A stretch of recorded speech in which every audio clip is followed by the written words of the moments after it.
2 weeks in a row with a new video. Oh, what's this, Greenie? Assassin Christmas? But before you hit that dislike button, just hear me out. For those of you who have watched my previous videos in this series, you know what's going on by now.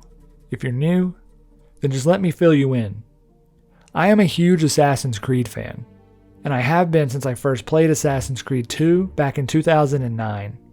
Like many of you, I fell in love with it, and I've played every major installment more than once. I have enjoyed all of them, some more than others. However, even the most die-hard fan will admit that the franchise has somewhat lost its luster. Whatever your take on the modern era of Assassin's Creed is, there is no denying that it hasn't lived up to the potential that we were hoping for. However, if you ask fans, at what point do you think it went off the rails, you would get very different answers. Some will say Odyssey and its complete abandonment of the basic lore. Others will point to Unity's public flop. For many, the last real AC game is 3, and I've even heard the extreme take that there was only one true Assassin's Creed game. Personally, I think all of you are wrong. But I also think all of you are right. It hasn't been one decision, or even one game, that has left us where we are now. There have been a series of mistakes along the way, some obvious and some not so obvious. In fact, some of the most beloved aspects of the games may have led to the negative long-term effects for the franchise. What I am hoping to do is examine each game to identify what these things were and exactly how they affected the series as a whole. This, in many ways, is just as hard for me to say as it may be for you to hear. You may not like some of the things I have to say. You may vehemently disagree. But just know, what I critique, I do so out of love. So without further ado, let's get into it. Why Assassin's Creed Black Flag ruined Assassin's Creed. Sort of.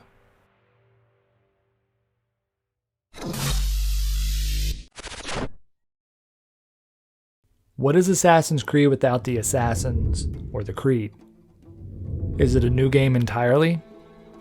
Many claim this with Odyssey, and to a certain extent Valhalla. So my take isn't really revolutionary here. Nor is it revolutionary to look back at Black Flag and claim that it was more pirate game than assassin game. But there is a lot more to it than that. Assassin's Creed Black Flag is very much a pirate game. I shouldn't want to be mistaken for a pirate again. We sail a pirate ship, make pirate friends, shoot pirate pistols, and fight with pirate cutlasses. This is very much obvious to anyone who played it, but the question that normally gets posed is, why can't it be both pirate game and assassin game? And the answer to this is, it could, but did it accomplish that? There are hidden blades, stealth kills, leaps of faith, and actual assassins with their creed, but the problem is Edward. Edward is a selfish man who cares nothing at all for the Assassin's Creed. He is after treasure, and when it turns out the assassins are hunting the same man that will lead him to that bounty, he aids them. He doesn't do this out of a moral or philosophical belief in what they are fighting for. It is solely for his own personal gain. Not only is this spitting in the face of the Creed itself, it directly disregards the very point of it: to protect the innocent, to liberate humanity, to be free. As a pirate, Edward should appreciate freedom, but this still plays no part in his behaviors. So you're all part of some daffy religion? We're assassins and we follow a creed, aye. But it does not command us to act or submit, only to be wise. Oh, do tell. I'd love to hear it. Nothing is true. Everything is permitted. This is the world's only certainty. Everything is permitted. I like the sound of that. The Creed is merely words to him. If it had been the Templars who needed his aid, he surely would have given it as long as they promised him the fortune he desired. Edward is not an assassin, and doesn't pretend to be, or even entertain the thought of it. You have remarkable skills. Oh, thanks, mate. It comes natural. But you're churlish and arrogant, prancing around in a uniform that you have not earned. Everything is permitted. Isn't that your motto? Not until the very end, at least. This is in stark contrast to the stories told in the prior games. AC-1's entire point is Altair learning about why he follows the Creed. AC-2 is a journey of Ezio accepting it. Brotherhood lets Ezio use that Creed to liberate Rome. Revelations has Ezio take the Creed to Constantinople. And Assassin's Creed 3 tells of Connor's binding to the Creed, as it perfectly encompasses his moral worldview. Every protagonist in Assassin's Creed rightfully accepts the Creed due to their morality at some point. Edward does not. Yes, Edward becomes an assassin at the very end of the game, but not because of the Creed.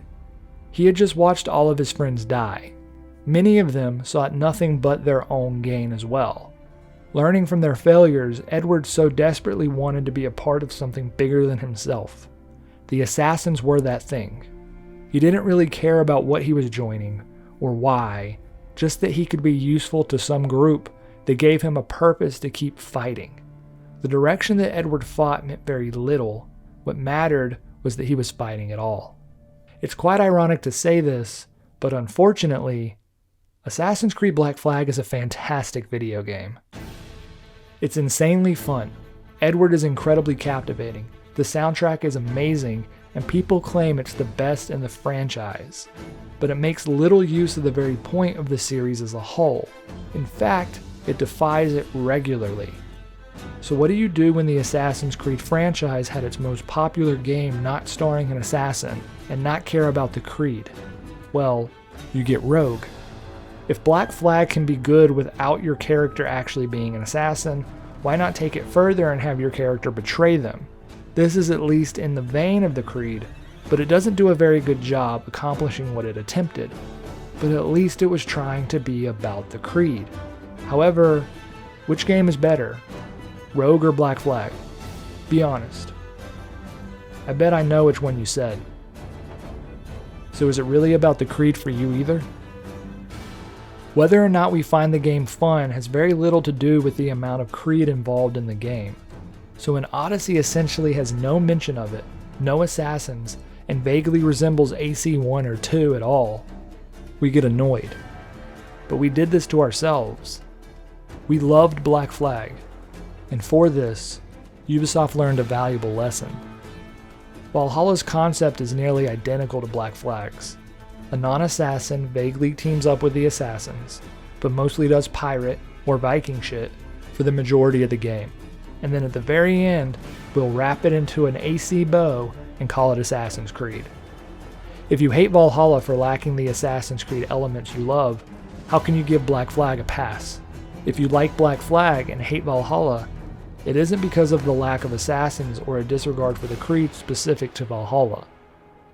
It's just because Black Flag was more fun. And honestly, that's totally fine. I hate the concept of sages.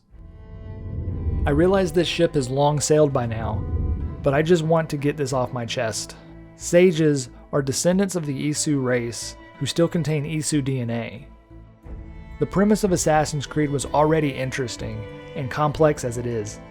Throwing in more wrinkles into the universe not only overloads any new player from understanding what is happening, it does several things to the concept as a whole that make the experience worse for those who are regulars to the series. It hurts the past, the present, and the future, as well as makes the encapsulated narratives of each individual game worse. Let's start with the past. The original plot conflict of the first few games, i.e. the Desmond trilogy, focus on the Assassins and the Templars in a hunt for select pieces of Eden scattered throughout the world. The Templars want it for world domination. The Assassins want it to not let the Templars accomplish their goals. Oh, and they might help the Assassins save humanity from the end of the world. It was already a pretty convoluted conflict, but the introduction of a sage adds even more things to chase down. We are looking for pieces of Eden? Well, that's boring. Let's look for something new.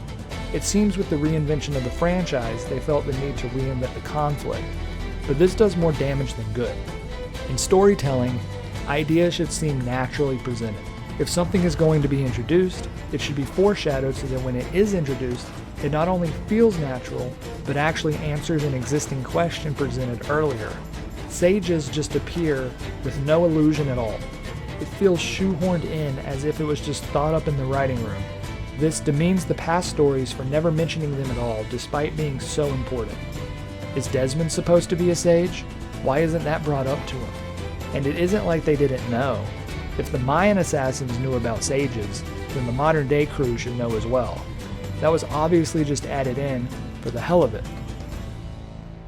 In the present, it really sucks as well. Sages for the most part become a MacGuffin for the rest of the plot to unfold. This isn't true in Black Flag, but it absolutely is for Unity and the Paris sections of Rogue. I bet you even forgot there was a sage in Rogue. I did too, honestly. Aside from being useless in most cases, it just makes the story harder to follow. We have to get Bartholomew because he's a sage. Why? Well, we need his blood to operate the observatory. Why? Because it has first civilization DNA. Well, how did that happen? Well, they could procreate together. Wait, they created beings they could procreate with. That's incredibly unstable for the universe, isn't it?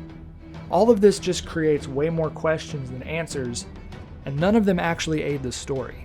And before you come at me with the "you have to read the books" nonsense, I just throw this out as laziness in the writing. Assassin's Creed is first and foremost a video game series, which means the stories should be able to be fully followed and understood within the video game series itself. This isn't the same as being confused by a Harry Potter movie and needing more context from the book. Harry Potter is a book first. I would expect the primary medium in which the story is told to be the most coherent and consistent, and for Assassin's Creed, that means the video games. Forcing your fans to resort to the books in order to understand the games is, if I'm being the most charitable, lazy. If I'm being honest, it's nothing more than a cash grab to force you to buy a book. But the important part of these critiques are how they affect the future. If sages didn't exist, then Cassandra wouldn't be the descendant of an Isu. This is what makes her a demigod. Wait, are all sages demigods? I wouldn't think about it too much, because either way it's Ubisoft's justification for her magical powers. Eivor is the literal reincarnation of an Isu. Surely he is more god than Cassandra. Does he receive magical powers? None of this makes sense, but ultimately, it doesn't need to. You like Assassin's Creed, don't you? If you wear a hood and jump from a ledge, then you're happy, right? Well, shut up and buy our new game. You don't care about the story. No, you don't. You like loot and skill upgrades. You like the Creed? No. You like sages.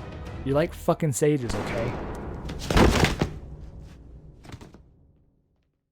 Assassin's Creed Black Flag is the only game that's ever made me cry. I know I just spent the last few minutes hating on Ubisoft's writing team, but let me sing their praises for just one moment. I played Red Dead Redemption 2, God of War, The Last of Us. None of them made me cry. Black Flag did. When Anne Bonny starts singing The Parting Glass, and Edward makes his way down those docks to present a flower to his daughter, I lost it. You're a good man, Edward. And if you learn to keep settled in one place for more than a week, you'll make a fine father too.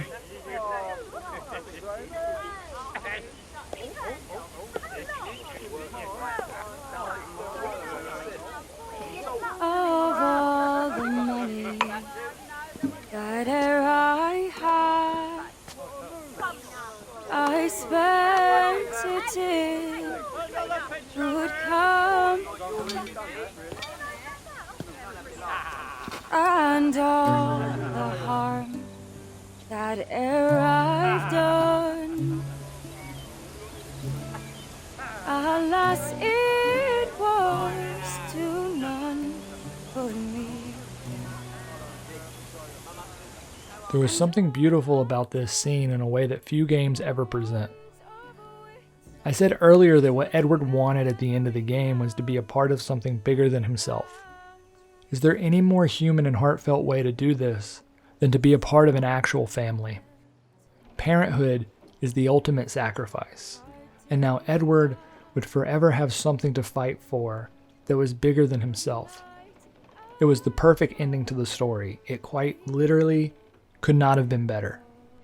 This also flipped the switch on the Assassin's Creed trope of destroying families.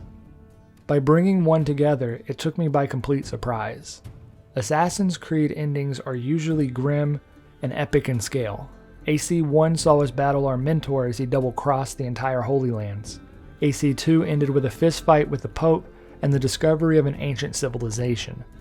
Brotherhood ended with us killing our love interest and teammate. Revelations had Ezio discover the eternal resting place of Altair. Assassin's Creed 3 ended with Connor burying Achilles, the only man who ever truly understood his path, and the loss of his village's land. Tragic, epic, or just downright insane. These endings are more typical of a video game. Black Flag's was not. Black Flag had the most human ending of any game in the series, and for that, it will always remain a favorite for best story in the franchise. But wait, isn't this whole video series about what went wrong, not about what went right? Well, I'm getting there. Since Black Flag, has any game upheld the same story standards? Rogue was incredibly forgettable, but it was designed as a filler game to connect the stories together. Of course, that story wasn't going to be that great. Unity's story had a lot of potential, but it fizzled out mostly due to what I was discussing earlier with too many interwoven conflicts, all taking a back seat to a boring love story. Syndicate's story was so bad, I don't even feel like I need to discuss it here. So that leaves Origins, Odyssey, and Valhalla. Many will declare Origins the best story since Black Flag, but I have already made a good argument as to why that isn't saying very much. The first act of Origins is fantastic, but it begins to unravel and the ending is highly polarizing to downright off-putting to say the least. Odyssey's story is so long and surface level that there really isn't anything to it, and Valhalla's pacing and length made the ending seem so uneventful despite it jamming a lot of information into only a few minutes of screen time. None of these stories hold a candle to Black Flag, and if you were to give me the games that rivaled it in terms of storytelling, you would almost always give me prior entries. AC2 is a fantastic hero's journey, and is touted as the closest contemporary to Black Flag in this regard. Brotherhood, Revelations, and AC3 are all as good, if not better stories than what came after Black Flag. And this is not good for a franchise that made their name with great storytelling. I know several people who bought into AC because of the stories, and for them to have fallen off since Black Flag is a massive problem. This isn't really Black Flag's fault for being good though, but it is an issue when the franchise can't live up to its prior entries. And it seems that Ubisoft has decided that if it can't top itself, it should just go in a different direction. Who needs a good story when the game is 70 hours long? You won't even remember the story. Well, I do. I want a good story. Assassin's Creed used to be my favorite video game series. Used to be. But it has been surpassed, and how could it not be? It is hard to keep them atop the mantle. Are the stories bad? No. But being compared to the caliber of games they are competing with, they are falling behind awfully quick, and they need to catch up. If you're still here, I'm proud of you. That was hard to do. Assassin's Creed Black Flag will always hold a special place in my heart. Don't think my critiques mean I think poorly of this game. I'm rather fond of it myself. But its mistakes have to be recognized. For better or worse. Maybe Ubisoft will see this and take it to heart as they build out the future games. Probably not, but maybe, at the very least, I force you to consider some new ideas. If you disagree with me, feel free to let me know in the comments. If you actually think I made a few good points, then hit like and subscribe, because if Black Flag is getting this kind of criticism, you better bet the rest of the franchise will too.